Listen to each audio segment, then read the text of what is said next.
Okay, so let's take a look at customer statements here. If you go to customer center or on a home page, if you check this particular statements icon, you will be taken to same page. So customers, then you can go to enter statements or create statements, or simply from home page. So two options. So here you see you have statement date, which is today, then its period, let's see, from September 1 to 30 or from September to October 31st, right? Now you can choose period, or you can also open transactions as statement dates. So last 30 days worth of transaction can be taken by selecting this option. Then comes customer tab here, where you have to select the customers. You can choose all or multiple, like say within groups of 4-5. Then you can also check individual customer, right? Or you can choose customer type, right?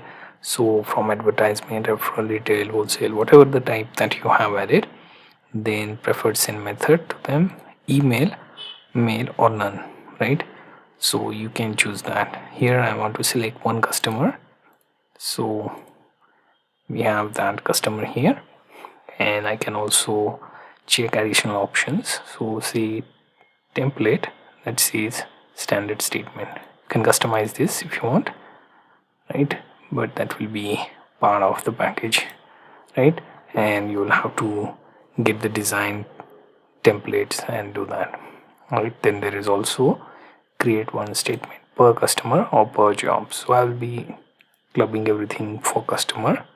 Then you have show invoice item details, then print statements by billing address, and print due date.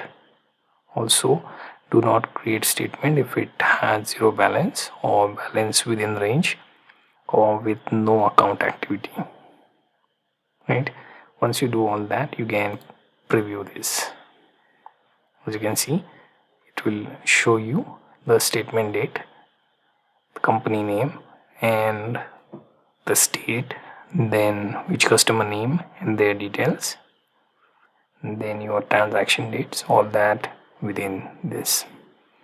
And then your customers payment due, which could be 30, 60, 15 days, 90 days, and then total due amount, right?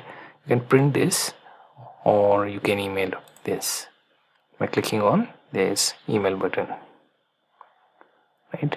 And then you can also close from here, right? And if you have online option, then you can go for reminders, right? So here you can check first finance charges.